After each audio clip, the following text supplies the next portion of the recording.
I've actually got a new favorite surfer to watch at the moment who is, I don't even know if you would have heard of him, I've but heard of everyone. Katie is probably number two. Have you heard of Kale Kadam?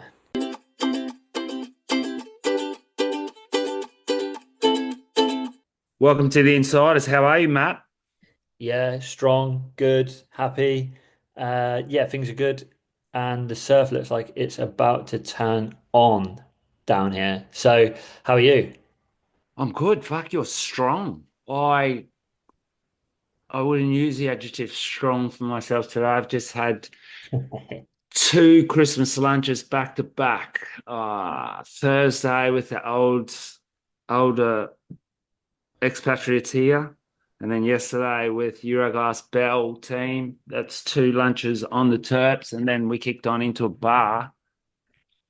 I Fragile. got, actually, I got revved severely by Belly because when we went to the bar, I was just drinking half pints instead of pints. But there's Oh, nothing wrong with being different. You don't have to follow the crowd. And today, I really appreciate my decision. for sure. That's a good call. I actually have the opposite. I basically for the last 2 days hadn't left the house because the weather had been really, really bad here.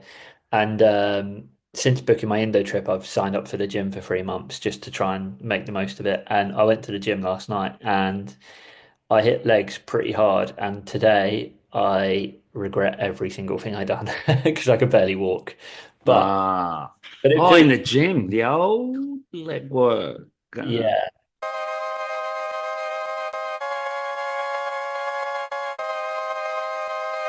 Being stuck in the house for 2 days led me to getting a lot of consumption of surf media, um, and some really good shit, There's which some really good shit coming out. And you know what I was thinking the other day, mate? I was thinking, look at this.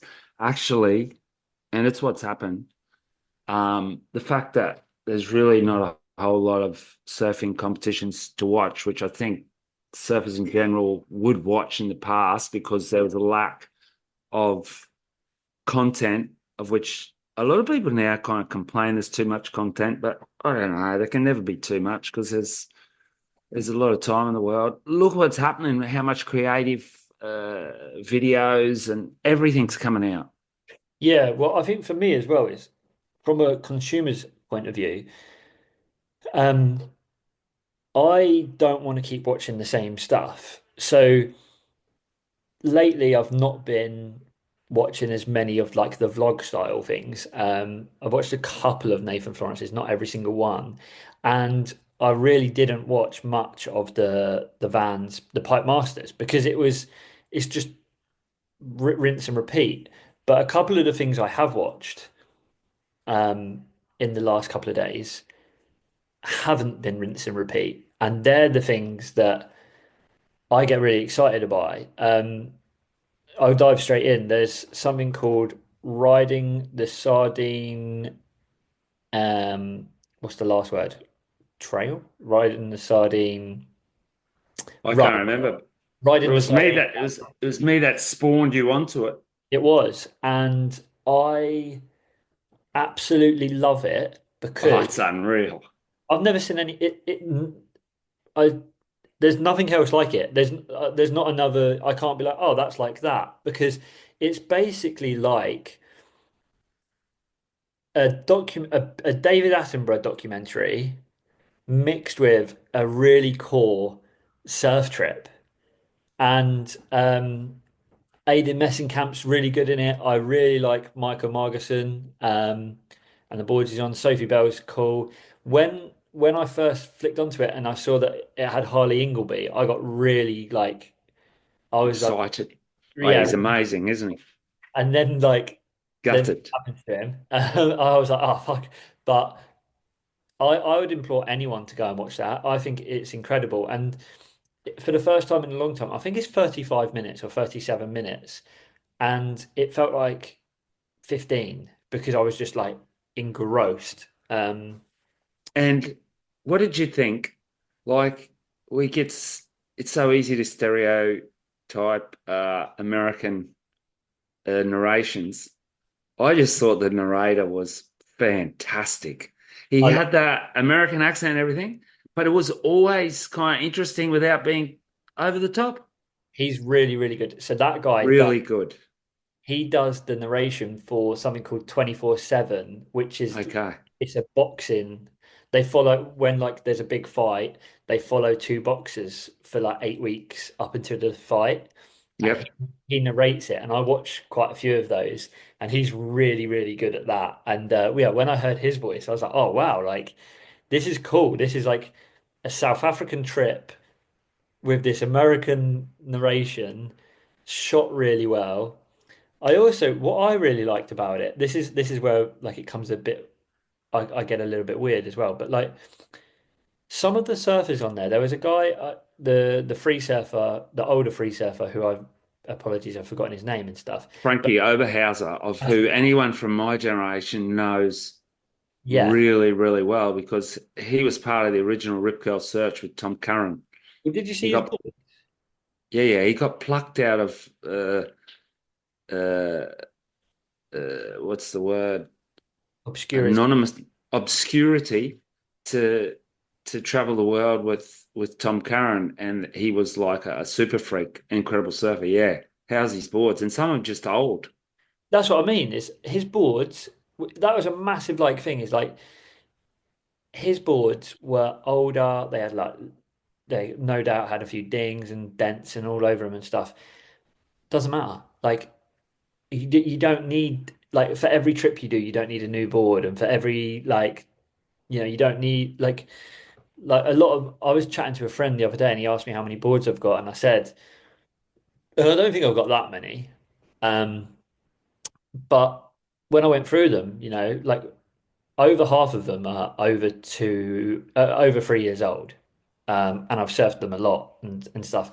So I didn't feel as like gluttonous as some people were like they are. And one of them in there, you're going to sell me. I don't know which one, but one of them.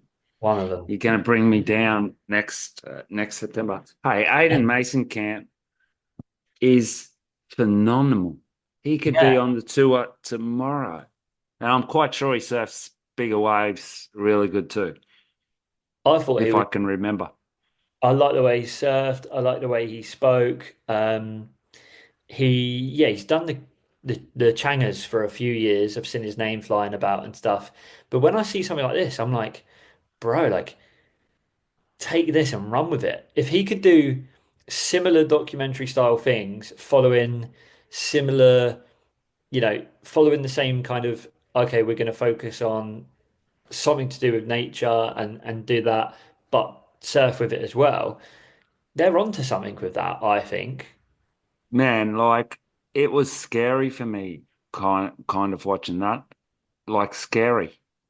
I Like mean, I'm a little bit scared of ocean creatures. me Um, too.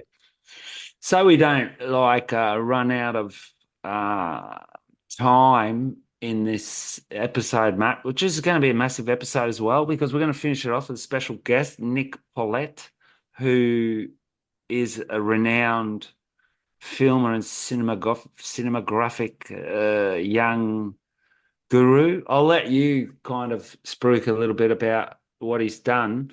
But what was I going to say?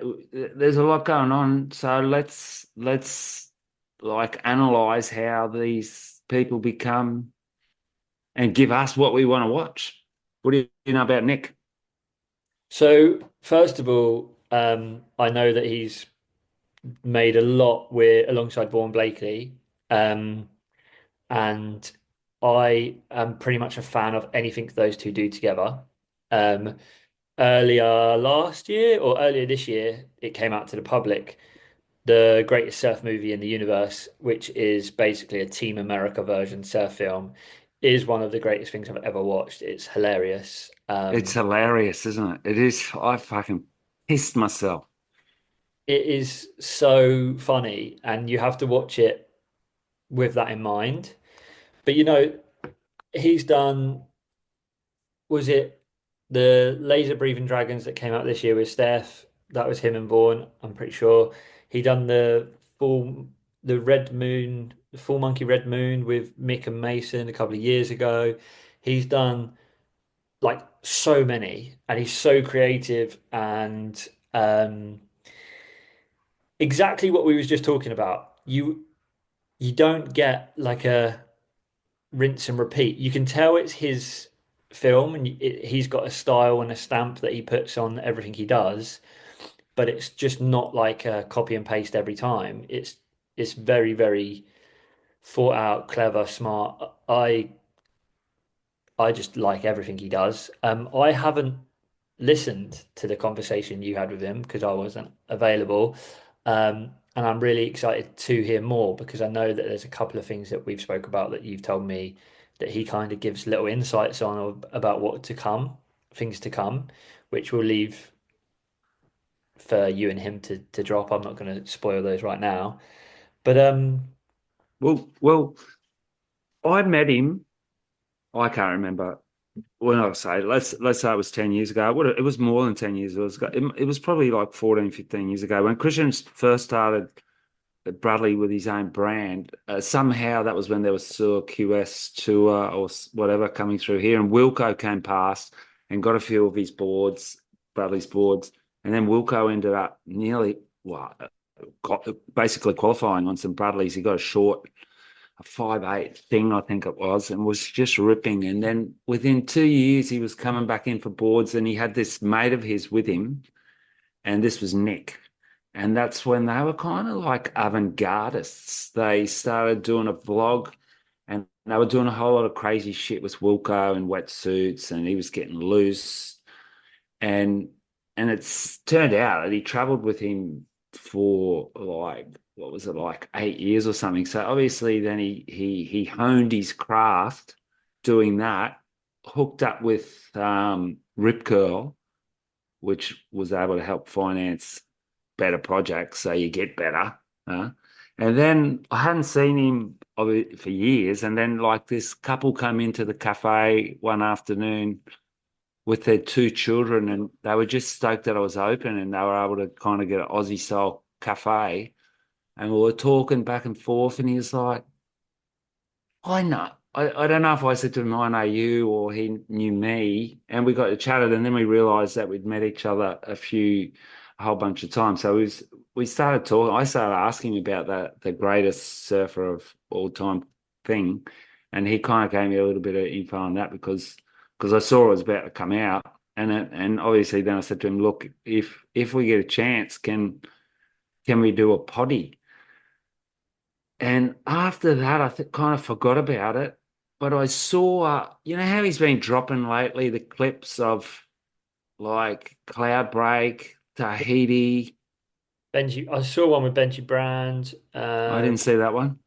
But yeah, I've seen them. Yeah, Obviously, he was just like witness to some of the most amazing sessions ever go down. Like for example, the Cloudbreak day, and so I sent him a message, and he was right up for it. yeah, and then we're people are gonna be able to hear it in a second. But yeah, that's going to be really cool. Before we jump onto that conversation, is there anything else? I mean, we'll do I think a we're going to have to do a Waimea episode, man, because it looks like they're going to surf tomorrow. yeah, we'll definitely do it. We'll do an episode on that. That's no doubt. Did you cop much of the Pipe Masters? Yeah, so that's what I wanted to talk about because I was kind of watching it as like I tuned in, saw the surf wasn't good, and just flipped it straight off the first bunch of days. But the big day, I watched it for a good 3 or 4 hours, and then put it on the telly at the end with my missus, which is like rare. That's never happened. And explained to her that it was Nathan Florence there doing the podcast himself, and she thought that was like extraordinary that Vans didn't do it. So I don't really want to slag Vans off, but I just really don't understand the concept whatsoever that they couldn't manage a podcast. But what I heard in the backyard of the Florence house, I thought was extraordinary because his mum got on a couple of times. Now, she said the final five is the worst thing that's ever happened to the WSL. That was pretty radical to hear that come from her. So that was pretty cool because obviously she's heard a lot of WSL talk over the years and seen a lot. Yeah, And two, John said his favorite surfer to watch is Katie Simmons. yeah, So that yeah. I was mean, two very kind of behind the scenes dobs of information, which I think are very interesting to everyone. the Katie Simmons thing, I completely understand. She is quickly becoming. I've actually got a new favorite surfer to watch at the moment, who is I don't even know if you would have heard of him, I've but heard of everyone. Katie is probably number two. Have you heard of Kale Kadam? There you go. I haven't. He is, he rides Ashton pickleboards, AH vessels. He's young. I I saw him, haven't. I haven't heard of those boards either. Julian Wilson's picked him up on his Revere Projects thing, and they put a little thing out about him. This kid's different. Like he's not a comp kid. The boards he rides are like asymmetric, asim, but thrust like performancey stuff. He surfs different lines. Really, really cool. That's a tangent. The John thing, yeah, Katie's definitely like she's just fun to watch. Completely fun. And it's a bit like I don't know, a lot of people probably won't say that Erin Brooks is their favorite person to surf because she's a bit. I mean, she's 14 or 15, 16 or however old she is, so it's like hard to say it, but she's a bit Medina-esque, a bit Kelly-esque, where she is quite compy, whereas Katie is like the opposite. Um, have you listened, touching on what she said about the final five, have you listened to the podcast that Jamie O'Brien done with Mason Ho and John John? No. It's on YouTube and it's on podcast things. I'm pretty certain John's not competing on the WSL next year.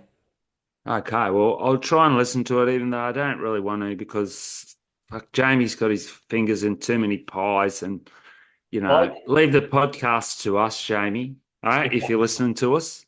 I think his podcast is pretty bad most of the time. It feels a bit stiff, but that one is actually good, and you see a slightly different side to John John because he's it's almost like he's chatting with his mates. Any chance to listen to John John's good. Yeah. The other one to listen to is the Surfers Journal have released a podcast with Tor and Martin. Oh, that'll be good. That's real good. Definitely recommend that. Obviously, once you've listened to the Insiders a couple of times, then Our favorite surfer, by the way, Torrin, I've got to say, like I saw Stab there doing their little tricky dookie wookie thing. So how about me and you for our next episode? We're going to do Insiders top five surfers of the year. There'll be two votes, me and Matt. Um, you we need know, a third. We'll pick one other person to do it. We don't know who yet. we We'll don't know pick who yet. We'll we'll pick pick a someone. third. Independently What was adjudicated. that kid's name again? It's is I might be butchering his surname, but it's Kale, Kale, and then Cadam. So it's like Oh, Kale cut him. Adam. Yeah. It's pretty gnarly. So is he like a young Wilco?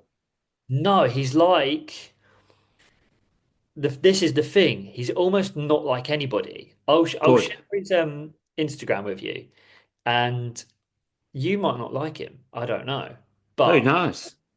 he I is. don't like a lot of people. He's just on a different. It's I just like he's on. don't not like anyone. Um, It's too aggressive. yeah, I like him, but Oh, and also Jack Freestone's been dropping just a little few clips, and his bottom turn. I could just watch him bottom turn for oh hours. yeah, he's pretty gnarly, isn't he? But before I forget, Nick says at the end of the potty that he's coming out with a new project as well, which is 3 Degrees Part Two. Like I guess it's Oh, 3 Degrees 20 years later with Mick, that was the bit I was going to Dean Morrison, do. and Parker. So obviously, he's going to come back on. But how epic will that be? Because they're both all still three ripping the bag out of it, man. And they're surfing different boards now. Like they're surfing in slightly different ways. It's Yeah, it's sick. So Yeah, so that'll be sick. So thanks for listening. Thanks for coming on, Nick. And here we go. enjoy, everyone. This is Darren with Nick.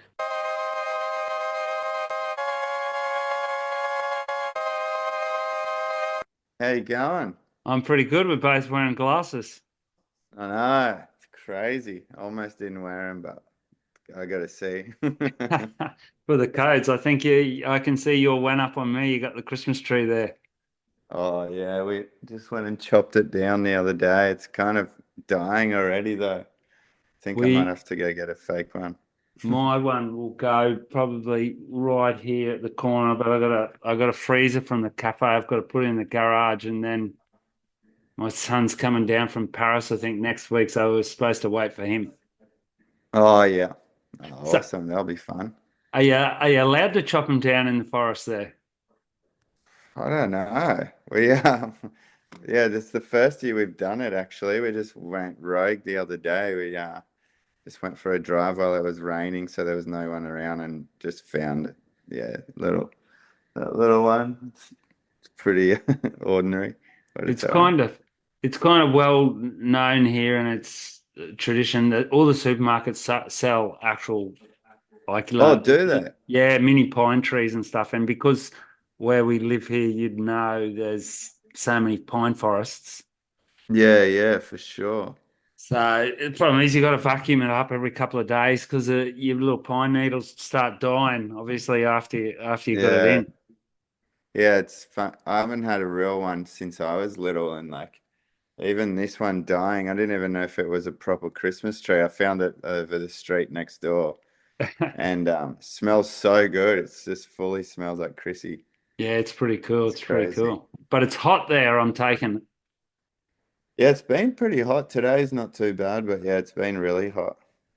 So, I'll do an introduction with my partner who's currently in some sort of surf industry meeting. So it's just me and you. yeah, So don't worry about that. We'll explain who you are and where you came from relatively. But yeah, I don't usually have any sort of like procedure. So, but I've got a question I want to ask, and it'll probably just spin into it. Like, so yeah, yeah, I've no seen your worries. cloud break clips you've been dropping on Instagram, and also the Tahiti one with Mason and stuff.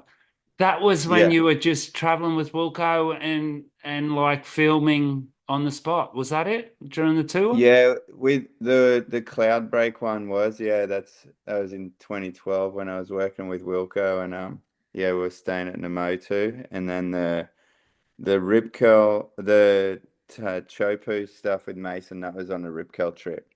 Okay. But yeah, I was still working with Wilco then.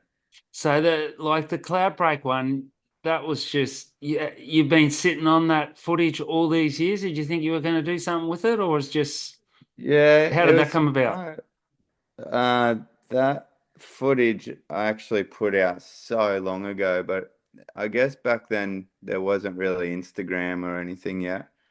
Um, and I sold a bit of the footage to like brands of the riders, like I sold some stuff to Fox and other brands, but yeah, I never really saw it anywhere. And then I know Talon Kleemau like put a movie together and he used a fair bit of my footage on there. I sold some stuff to him and but I actually never watched that movie, so I haven't seen it. But yeah, I don't know. I've just had no work on and I'm just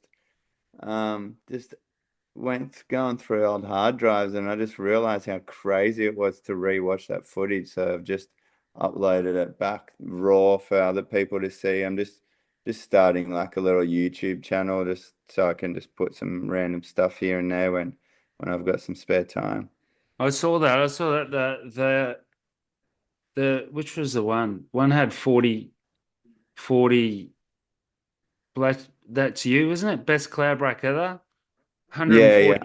140K views. That's not bad as a cracking off with 675 subscribers.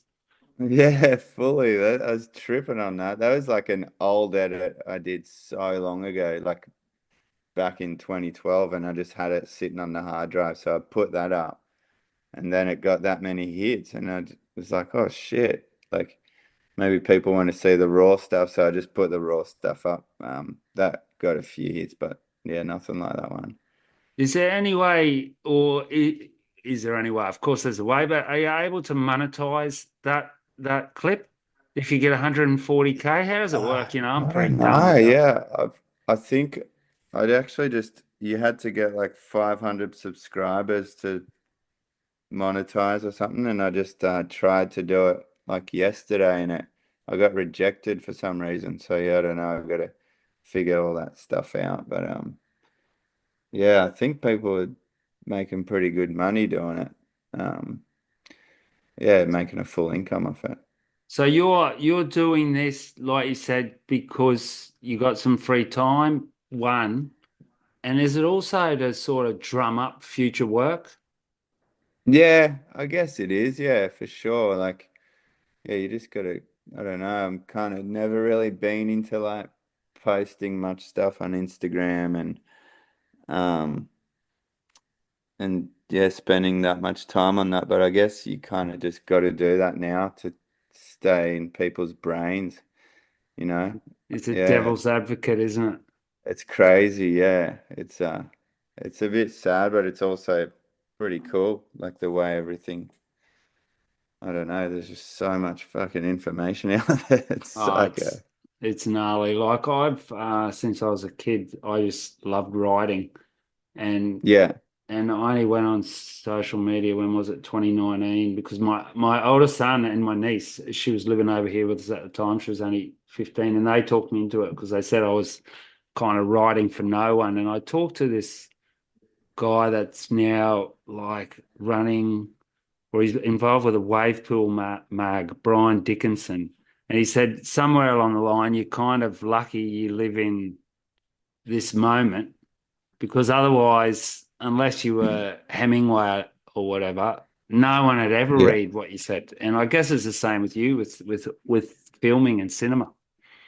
yeah, for sure. Yeah, like if it wasn't for all these new avenues, no one would maybe see any of the stuff that I do. Do you Um, watch television at all? when I can, yeah, I like watching movies. That's my favorite, and like TV series sometimes if I can get into them. But just when the kids go to bed, we don't try not to have the TV too much on with them around. They're pretty young, so yeah, And I don't what want ages were they again? to. 3 and 5. I got a 3-year-old boy and a 5-year-old girl. Oh, it's the full war zone. It's flat out, isn't it? Yeah, yeah, yeah. It's crazy, but no, it's getting good now. I think it's fun. Get Did to it hang out with them a lot. did it did it force you to have a saner lifestyle? You know what I mean? You're forced to kind of be Oh quiet at yeah, night and go to bed and always be there at night as well. yeah. I've definitely reined it in, probably 100%. But yeah, definitely more cruisy now for sure. But it's nice though. It's like yeah, it gives you like a new outlook on stuff and makes you so good. I don't know, it's the best. I met Nick listeners in this summer at the cafe. That was just by accident when you were there with your wife and your kids for Yeah, for a couple of came coffees, over and to then get a coffee. And then obviously when you told me your name, I remembered you, or you said that maybe we remembered each other at the same time from when you were coming through here a lot with Wilco Yeah. because Christian was sponsoring him at the time, if you remember Bradley.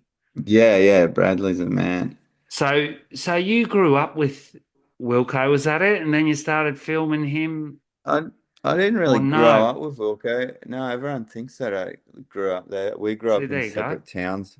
I but we I started working for Surfing Life. I used to do the junior series when Wilco did it. He was, I think, a couple of years older than me.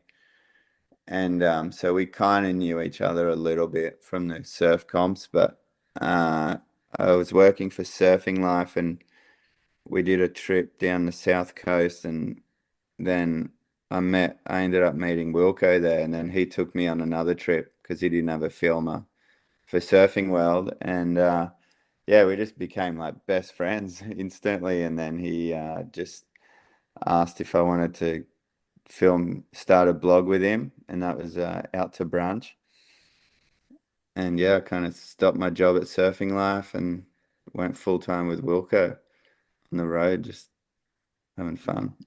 So was Wilco paying you, or was Rip Curl paying you, or Wilco how? was paying me, yeah. So at the start, it was just when like blogs were kind of, and all these internet videos were coming in. Like I think Dane was pretty much the first guy to start doing that kind of stuff. And then yeah, Wilco wanted to start his own thing. So yeah, he just paid me a little bit of money. It wasn't like nothing crazy, but then he also just paid for all my food and my travel, and like it was pretty crazy. Now I looked at it, we like lived together in Bondi.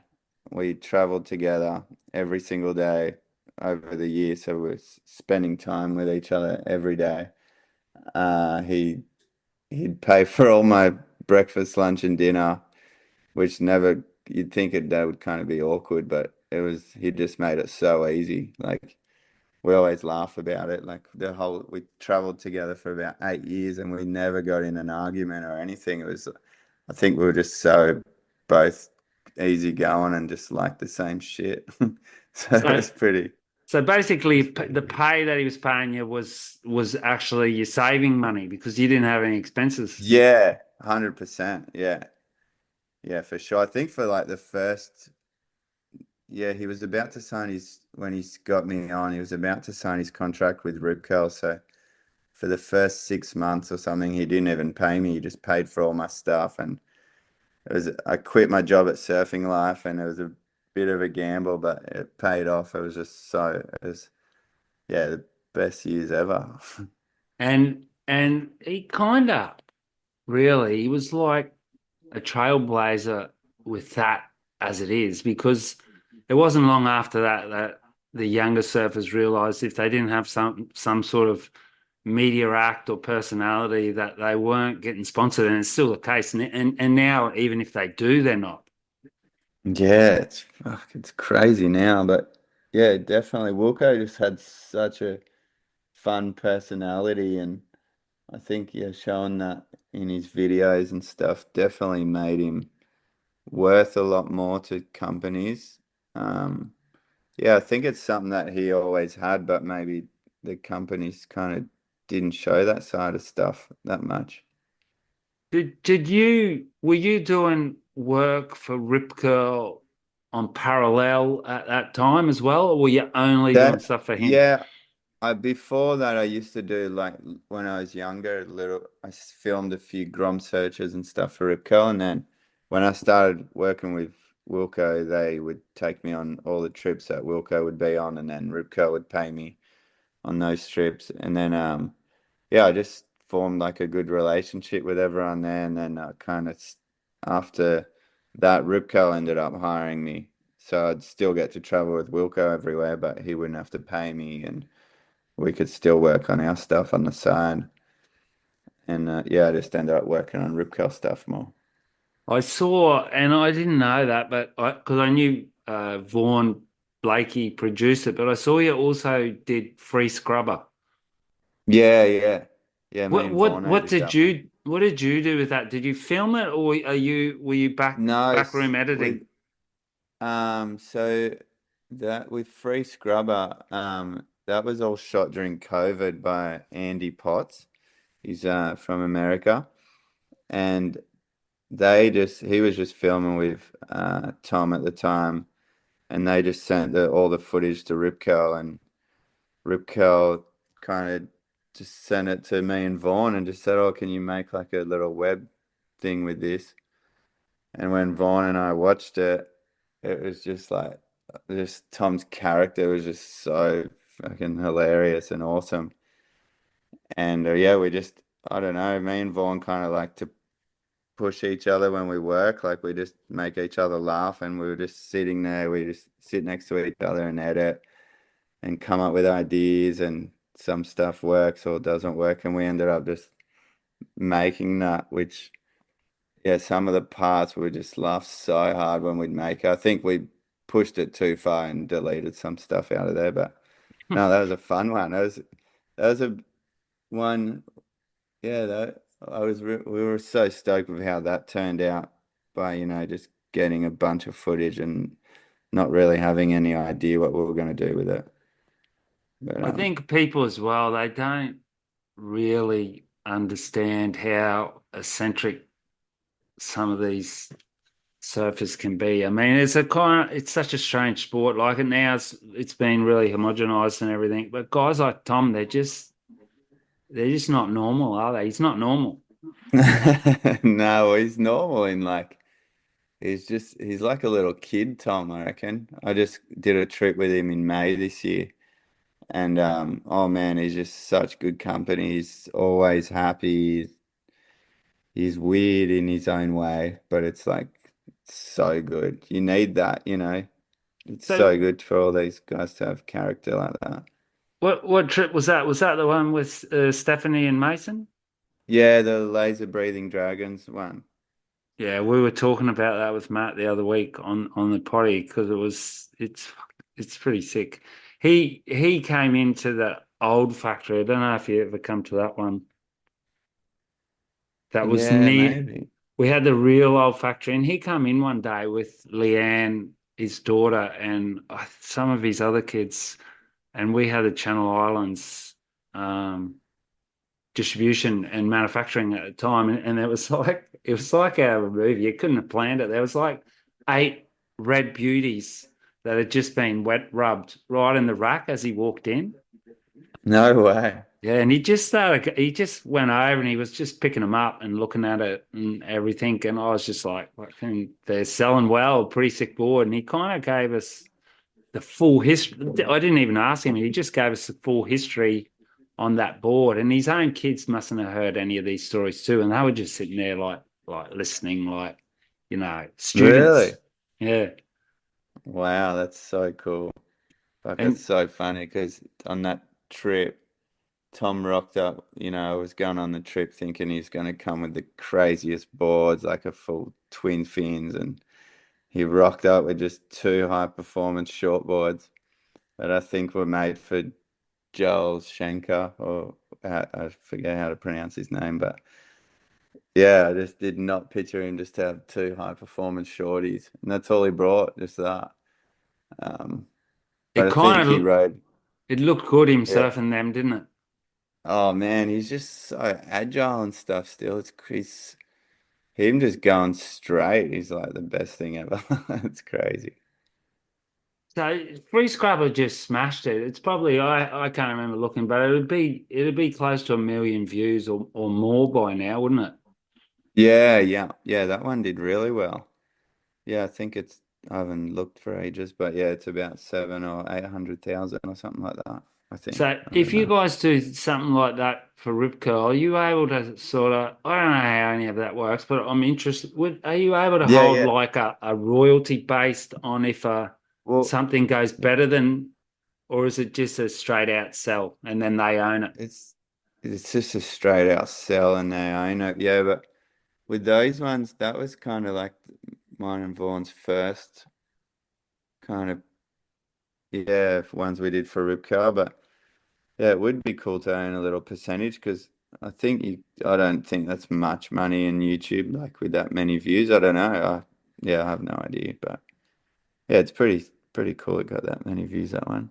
I had Kale Brock come and stay through the house a couple of years ago, and he was showing me because he'd done a video in the Maldives of where he got a barrel, and if I remember correctly, it was like $1,000 that he was able to generate out of that. But Yeah, I think that's because he's got a lot of subscribers or something like that as well. I think it's based on that as well. yeah, yeah, yeah, for sure. I think So you're yeah, still far kind out. of the one of the persons that if Ripco are going to do something, you'll be the first person they contact, or they contact Vaughan and then he contacts you. Um, yeah, they kind of contact both of us really at the moment. Just mainly, I think we're kind of the doing all the search stuff. All the other stuff. that they do, like the little boardies campaigns and stuff. I'll shoot some of those sometimes. But yeah, um, yeah, they kind of contact both of us. How's you?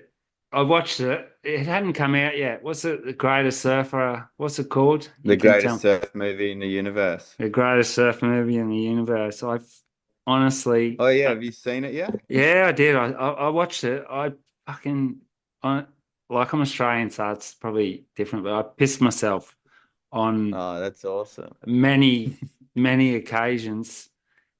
Did you did you think this was going to be something, or was it just for fun? Because it's like not really. It's a surf movie without being a surf movie. Yeah, yeah. No, I always wanted to make a, a movie that's like in between a movie and a surf movie. I think well, it was weird. Like when I was younger, like my favorite surf movies were like Doped Youth. Did you ever see Doped Youth? Yeah, yeah, yeah. Yeah, it came on the cover of Waves magazines and Bicycle and all those old movies. And I just love Dope Youth. I love the acting and the comedy and everything.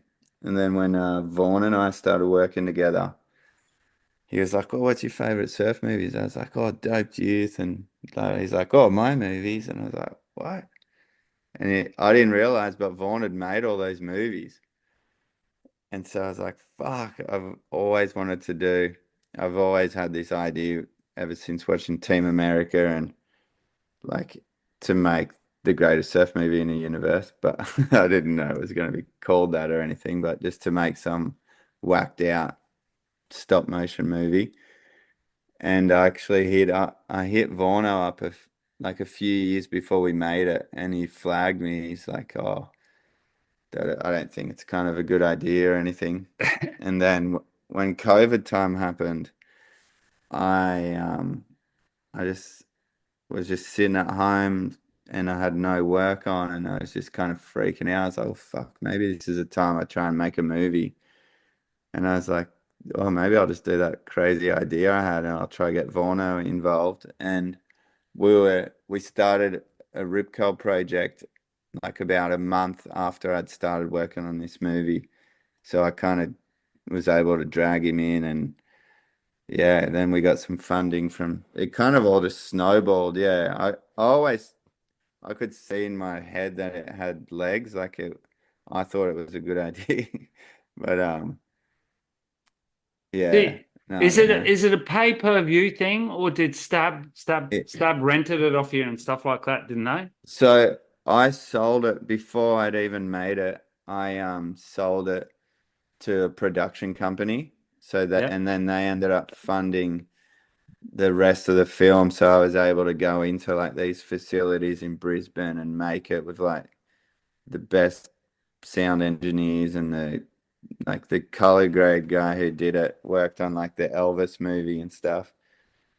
Um, yeah, so they own the movie, and I got like a back end of the percentage that it makes now. So and then Stab ended up buying the movie off them for a few months before it came out. But yeah, I feel like it was a bit of a shame. It feels like, that we sat on it for so long after it was finished and we put the trailer out and they just would I don't know these guys it's not really they don't have any surf movies or anything. It's all like they've got movies, just dramas and stuff that are on Netflix.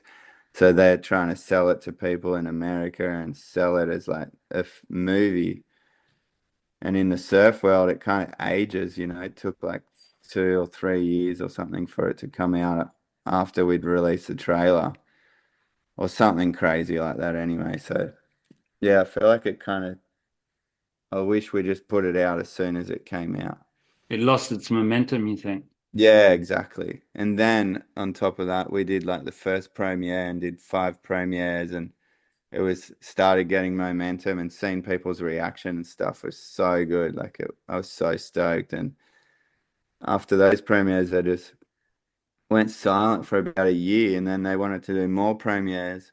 And then now it's then Stab bought it, and I thought that was going to revive it. And I think Stab, like all the people that were already subscribers, like really liked it, but not they didn't get as many like they were hoping to get Grom subscribed to Stab and stuff from it. I feel like it's a Grom movie, and like no Groms have seen it.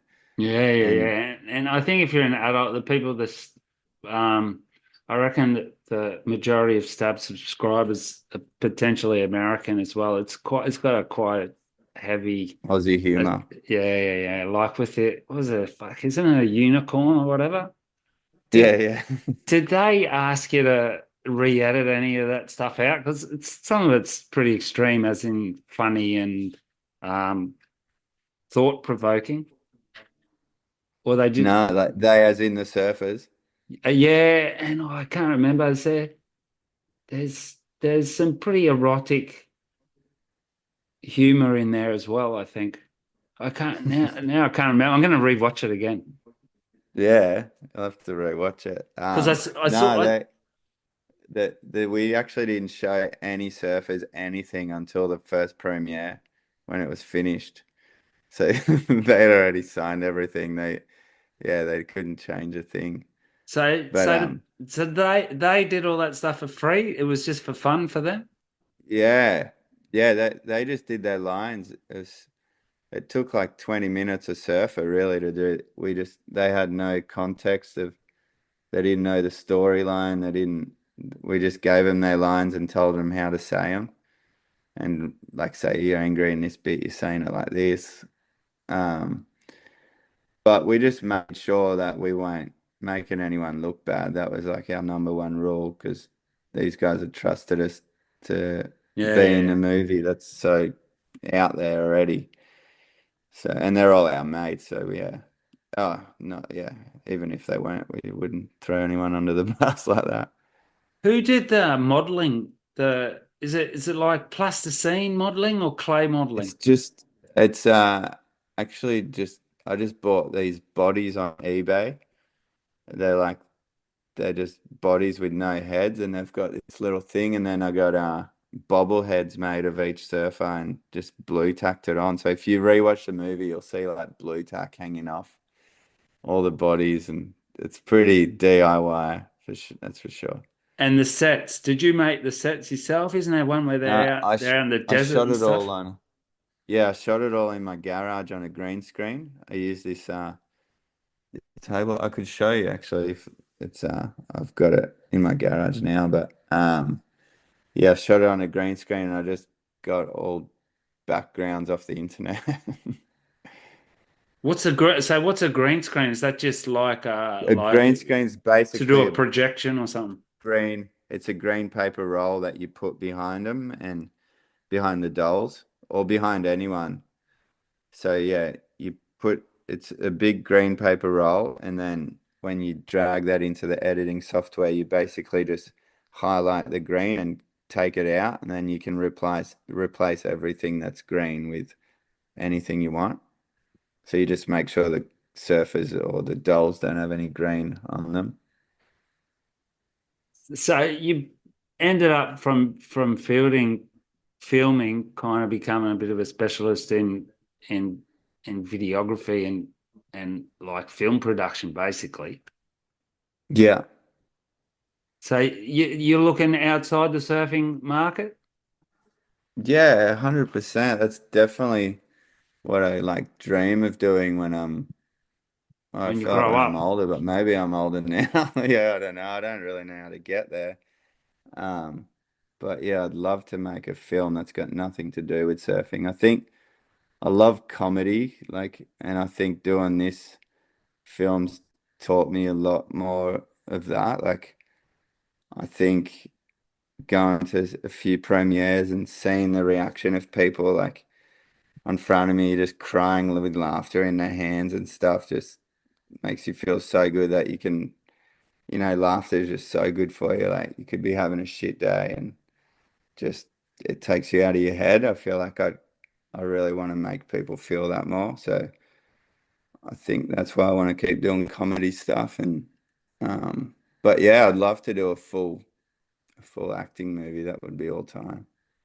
Are you how do is it penalised by living in Byron Bay, or is the access to the market easy because of digital and everything now? Or Yeah, no, the access, you're not really limited by anything. I'm kind of limited by like trying to just work, a job that pays money because instead of trying to go for something big and you got to fund it yourself and it just takes a long time, which is why I was so lucky that it was COVID time and I was getting, paid by the government to stay at home pretty much in that period. That's how that movie came to life, really. And then I got lucky that I got paid to make it, which that, yeah, that was a big bonus. But yeah, it definitely taught me a lot, like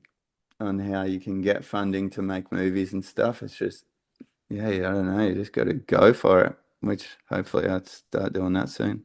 it's not as easy as it sounds. Trust me. Like, I mean, I'm Nah. I'm older than you, and I had the same thing. That's how the cafe started because the surf group company backed me, and in winter I was getting paid by the government as well because I left my job after COVID, and it's the same thing. But now that's kind of dried up as well, and you get to like we have such a defining like period where there's no more business here. Like the cafe's shut at the moment, and same in the surf house because they don't even have the lease. But there'd be no one coming anyway. I mean, you can't get people to come here when it's 3 degrees.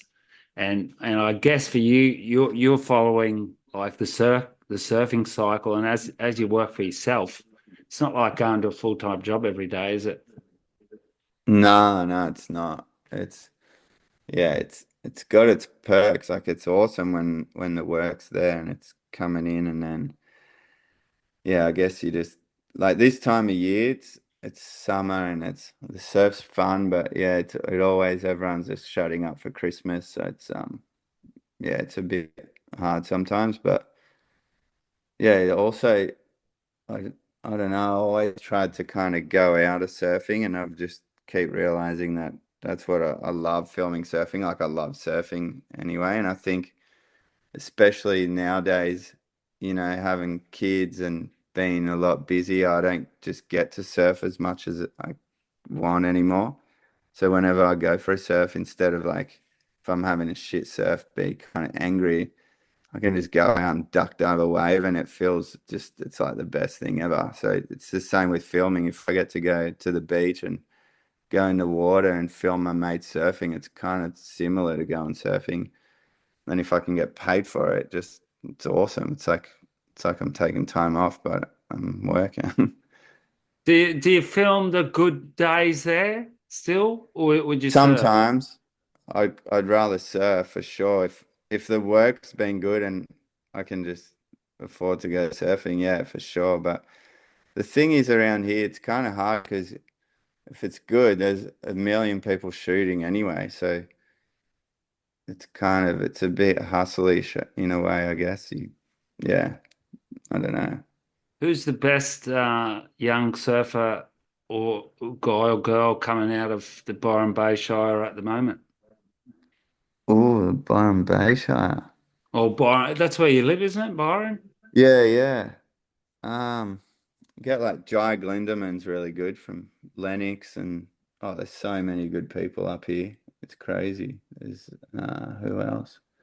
Creed McTaggart and all those guys are living around here, and um, yeah, I can't even think. So many good people, and there's always heaps of good girls out there too. I don't even know what their names are, but there's so many more girls in the water, which is cool to see.